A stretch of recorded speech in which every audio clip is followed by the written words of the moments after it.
Eu quero primeiro me dirigir, cumprimentar os médicos, hoje é o dia do médico, os médicos da casa e os médicos do Brasil.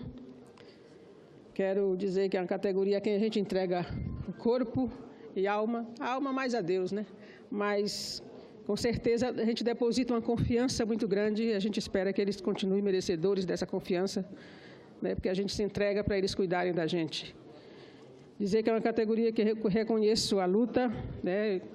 Tive grandes embates enquanto fui secretário de administração de 2003 a 2010, mas também tivemos momentos de muita conciliação, onde conseguimos implantar a carreira médica lá no estado do Piauí, segundo eles, a primeira do Brasil, não a que eles mereciam, mas a que foi possível, e eles, com certeza, de lá para cá já conseguiram dar uma melhorada, aperfeiçoar, mas sei que ainda não é o suficiente, não é o ideal, porque o ideal é que médico não precisasse correr tanto para ter uma renda digna.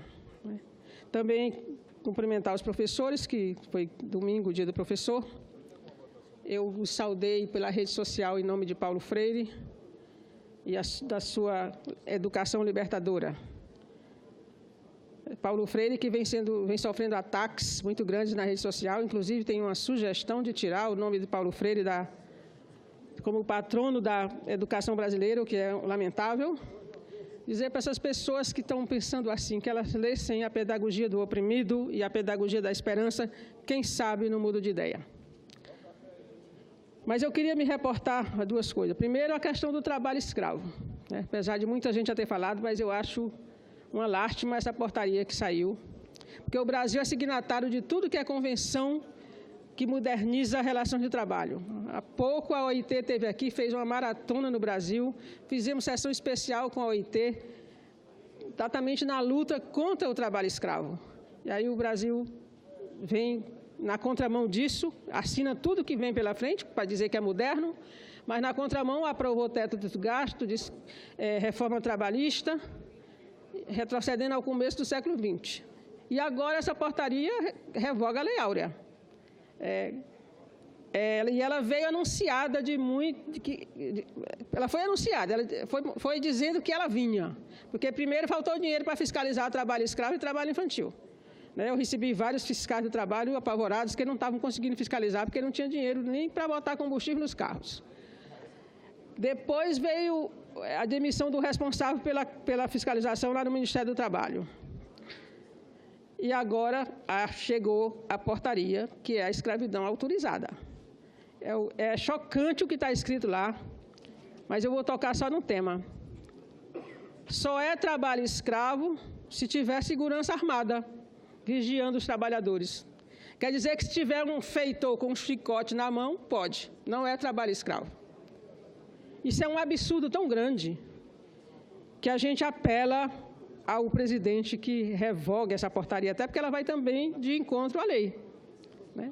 O Brasil tem trabalho escravo independente de permissão, porque já foi até condenado pela Corte Interamericana de Direitos Humanos a indenizar trabalhadores, dos quais 70 lá no meu estado, que foram resgatados do trabalho escravo. Fiscal do trabalho vai ter que fiscalizar com o policial, porque vai ter que ter, só é válida a fiscalização, a denúncia do trabalho escravo, se tiver um boletim emitido por um policial. Olha o tamanho do absurdo, né? E tem outras mazelas dessa portaria que não é digna, tanto que causou indignação em quase todo mundo, né? A presidente da Comissão Nacional de Erradicação do Trabalho Escravo, né, Flávia Piovesan, manifestou profunda preocupação, retrocesso inaceitável, numa entrevista à BBC. E olha que ela é a advogada escolhida para representar o Brasil, escolhida pelo presidente para representar o Brasil na Comissão Interamericana de Direitos Humanos, na OEA. Será que ela ainda vai assumir no mês que vem? Será que ela ainda vai? Porque vai ser a primeira denúncia que ela vai fazer. Vai chegar lá denunciando o seu país, né? Isso é muito sério. Sem falar na lista suja, que não pode também mais ser divulgada assim facilmente. Vai ter que ter autorização expressa do ministro. Quer dizer, o ministro vai escolher quem pratica, quem não pratica trabalho escravo. A palavra dos fiscais não vale mais. Mas quero me reportar também à votação de ontem aqui, que eu não tive chance de falar, porque encerrou a sessão logo que terminou a votação.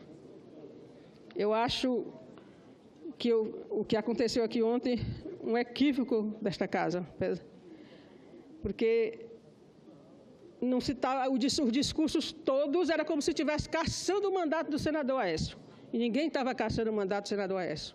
O que estava em discussão era a suspensão que ele está cumprindo até hoje. Suspensão do mandato para averiguar, para investigar, né? Também concordo até que essa história de recolhimento noturno é bobagem, porque que ele faz à noite, que ele faz à noite que ele não possa fazer durante o dia. E durante o dia ele estava livre, então é só ver como é que vivem os delatores que ficam em casa à noite, nas suas mansões, dando festinhas e tudo mais. Então, mas eu acho que os discursos foram para desviar a população, não entender, né? Porque quase todos foram na direção de como se estivesse caçando o mandato, né? E aí eu pergunto, e o Delcídio, como é que fica? Né? 75% dos que votaram para salvar Aécio votaram para condenar Delcídio. Isso é sério, porque o crime do Delcídio diante do senador Aécio é café pequeno, como se diz. Porque o senador teria que explicar, era para investigar, averiguar aquelas malas, até ele podia provar que não eram dele, né? Ou aquela gravação que ele diz que manda matar antes de virar delator, também provar que não é a voz dele, né? E o senador Delcídio, este Senado não teve essa condescendência. Quando a gente diz que tem 2 pesos, 2 medidas, que tem seletividade, diz que é mimimi do PT. Mas não é só ver o que vem acontecendo. Caçar um mandato é muito, muito sério, realmente, mas ninguém pensou 2 vezes, né? O tribunal prendeu, o Senado ratificou a prisão, e aí não ratificam a suspensão, né? Eu acho que o que a gente teve aqui ontem foi uma operação salva-salva. Uma mão lava a outra. PMDB salvou Aécio, a PSDB vai salvar Temer na semana que vem. É só aguardar, né? Por último, eu quero me reportar sempre que eu venho aqui ao deputado Rodrigo Maia, que disse que não fez com eles o que fizeram com a Dilma. E aí eu fico sempre perguntando, deputado Rodrigo Maia, o que foi que fizeram com a Dilma que a gente não sabe, né? Tá devendo essa explicação para a gente, porque está na revista aqui do Valor Econômico. Muito obrigada.